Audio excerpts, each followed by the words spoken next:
with technology-enhanced innovation. Because, some economists say for us to take off, we need to grow at least 7% for 7 years. Now you will remember, even during our best years, we barely reached 6.5. So we have ways to go, guys. So we have to really empower everyone to have more value creation through more businesses. It's the only way. But all of this growth has to be shared, because the World Bank reports that our middle class isn't growing fast enough compared to our neighbors. Vietnam's middle class has been growing so fast, and this is something we need to work on. And I think the formula is clear. The middle class will only grow if we have more businesses to help the middle class, right? So we need to not just double, but triple the number of MSMEs in this country. And I think they have to be very productive MSMEs, and technology is key. So in her approach, she emphasized capacity building, and especially coalitions, consortiums, and cooperatives. Now, for our next speaker, our second speaker is Sharon Jean Gonzalez Culmatico. Sharon is the founder and CEO of Morination Agricultural Products, Inc., a social enterprise established in 2014. Morination is a Circle of Excellence awardee for SMEs from the 2021 Asia CEO Awards. The company is a 2022 UN SDG SME awardee from the UN Global Compact Network Philippines. Sharon leads the company in meeting its corporate goals and the SDGs. Morination is a member of the UN Business Group and the Philippines Partnership for Sustainable Agriculture, where Morination is currently a case study for the ASEAN Responsible Agri-Investments. Sharon is a signatory of the United Nations Global Compact. Locally, she is the lead of the private sector champions people pillar and the multi-stakeholder piloting of the UN Food Systems Transformation Agenda of Zero Hunger in the Philippines. Please join me in welcoming our second speaker, Sharon Jean Gonzalez. Good morning, esteemed members of the League of Corporate Foundations. Thank you, Yol and Jero of Aboitiz Equity Ventures, for inviting Morination to be with you today and giving SMEs a platform and a voice in sharing our experiences in ESGifying our organization. Dingay is part of the Board of Trustees of the UN Global Compact and the chair of the Prosperity Pillar, while our company leads the People Pillar. Our pillars are positioned to support initiatives to help Filipino SMEs recover and be resilient after the pandemic. Today, I'll be sharing how our SME Morination is melding both our corporate and the Sustainable Development Goals using ESG sustainability practices, and how we're applying these principles to moving our people pillar of 50 multi-stakeholder organizations towards agri-food systems transformation and fighting global hunger. In Morination, as in our people pillar, ESG is our standard for our behavior. ESG assesses impact and performance on sustainability issues such as climate change, human rights, labor practices, ethics, and transparency. ESG mechanisms benefit the environment, society, and our organizations, as these have helped improve efficiency, innovation, reputation, risk management, and stakeholder relations. When our company was invited to speak at today's event, we were grateful and honored to talk with you about why ESG-5 organizations matter, whether you're a big or a small company. For an SME, Morination having ESG mechanisms means life and death, as we engage with communities on the ground for 9 years already. Morination was established to align Filipino growers in the supply chain. Our company works with the United Nations to support its peace, development, and humanitarian initiatives. We deliver goods to the country's most remote and challenging areas, such as conflict-affected and poverty-stricken regions. To do this, we rely on ESG standards to guide our business operations and ensure our deliverables. ESG standards help us protect the environment, respect human rights, engage with local communities, and adhere to ethical principles. These also help us safeguard the well-being of our partners and personnel who work in high-risk conditions. Our first project with the UN was the supply and delivery of 500,000 seedlings to Yolanda-hit communities.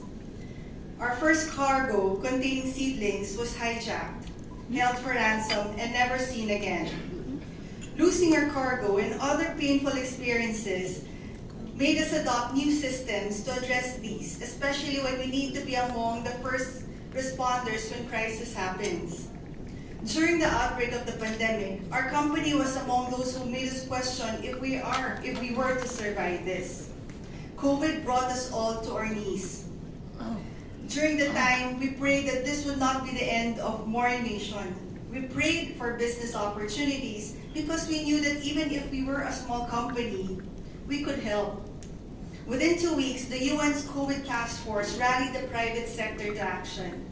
With our ESG risk assessments teams presenting our COVID response implementation and methodology to our management team and the UN, Mori Nation is ready.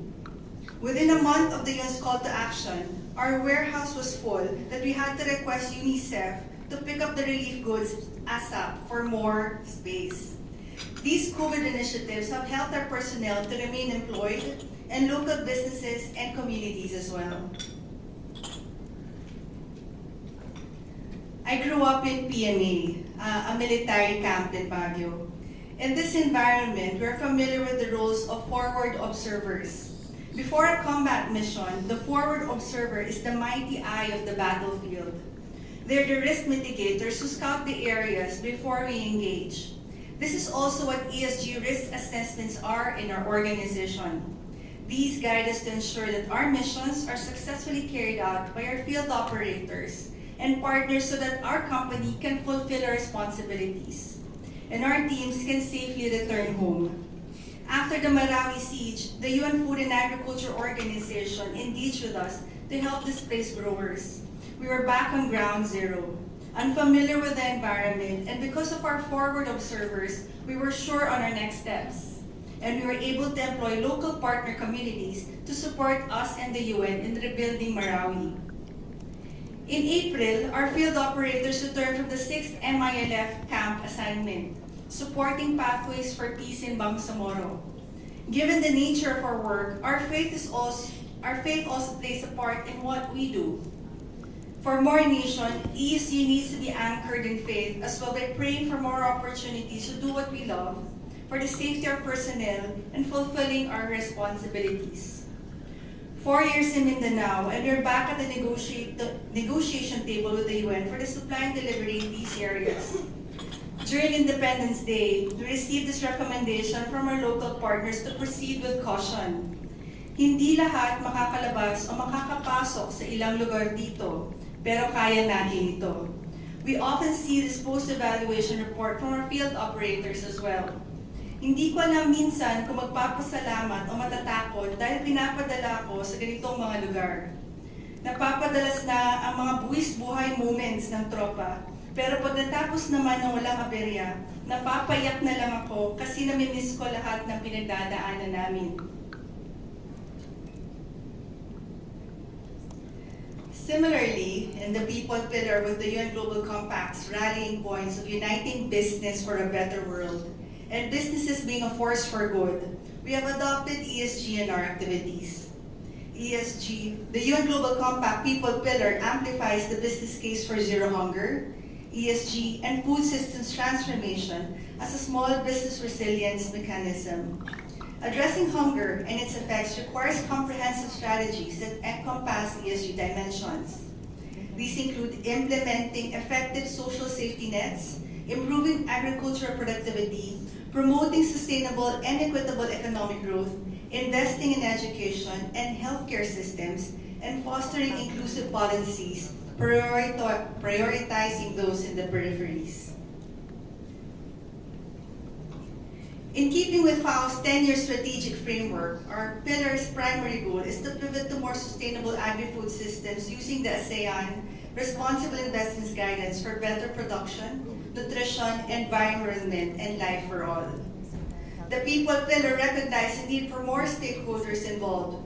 From 4 core members last year, our Zero Hunger Coalition has grown to 50 organizations, 20 of which from the People Pillar, 20 are from the agribusinesses in Benguet, 4 UN agencies, and the ASEAN Secretariat Croatia, and 5 from the LGUs led by the City of Baguio. We are operationalizing the ASEAN RAI in the multi-stakeholder piloting of the UN Food Systems Transformation Agenda of Zero Hunger for 5,000 Benguet growers with activities that will enable them to work alongside this coalition as food champions in our fight against hunger. We have adopted UNIDO's comprehensive approach to trade and capacity building structured around 3 critical imperatives: for growers to compete globally, conform to standards, and connect with markets. As ESG sustainability lead, Zero Hunger in the pillar is implemented through the lenses of ESG.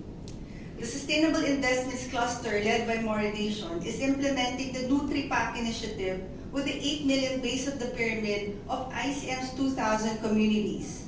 The ASEAN RAI Sustainability Model internally funds the coalition's activities. Health and Wellness Cluster, composed of Metro Pacific Investment Corporation, running 19 hospitals and serving 3 million patients annually, and Manila Doctors Hospital, are co-lead in the People Pillar. The Capacity Building Cluster, from growers to agripreneurs and food champions, is composed of Nestle, MIDA, PPSA, PLDT Smart. East-West and Morination are part of the UN Committee on World Food Security Zero Hunger Private Sector Pledge, composed of 42 businesses worldwide. There's also the GHG reduction and climate-smart agriculture practices in rice production as a mechanism for ESG compliance, climate action, and zero hunger, led by IRI. Climate-smart agriculture clusters headed by the City of Baguio. We also have a monitoring and evaluation cluster led by the Philippines Partnership for Sustainable Agriculture, the Philippine Office of Croatia, and the legal cluster led by Ideals, lobbying for the passing of the Inclusive Business Law in the Philippines. Our pillar is enforcing ESG risk exposure, management, and opportunity assessments in our communities and supply chains, and promoting executing effective climate resiliency programs for our SFS. Morination and the People Pillar are committed to advancing ESG adoption in SMEs in the agri-sector. ESG practices help businesses reduce their environmental impact, improve social responsibility, and strengthen governance. Second, ESG practices in businesses attract and retain customers. Consumers now seek businesses committed to sustainability and social responsibility. By implementing ESG mechanisms, small businesses can position themselves as leaders in these areas and attract customers who share their values. Third, ESG practices improve the SME's financial performance. ESG-aligned businesses are more likely to be resilient to shocks and have more robust long-term. After I gave a talk during one of the inclusive business sessions of the Board of Investments, I was approached by one of the participants and asked why we go to the areas where conflict, disasters, and poverty are prevalent. We're going there because the UN and our communities need us there. Going to the peripheries towards inclusive growth is our company's primary mission. Our organization is responding to Pope Francis' call to action when he went here to the Philippines, for us to go to the peripheries, and a million other reasons representing the millions of farmers still there. Until we have farmers in conflict areas eating their seeds because no one is buying them, or we still find farmers being victimized by traders and cartels in the middle of armed hostilities, we will be there to work on a more sustainable future for and with them. That is why whenever we go there, we need to be prepared with our ESG resources, because these are indeed buwis buhay moments, and we are not just risking our business and our investments, but the very people whom we send there. And we need to see those positive impacts on the communities towards pushing these SDGs for our shared future. In conclusion, ESG mechanisms are a moral duty and a strategic advantage for small businesses like ours. They help us improve our operational efficiency, innovation potential, and competitive edge, and social impact. They also align with the values and expectations of our shareholders, especially foundations like yours that are committed to promoting sustainable development in the Philippines. Please join us in integrating ESG into the SME's core business practices and supporting other SMEs willing to do the same. Together, we can create a more prosperous, inclusive, and resilient society for all. Thank you.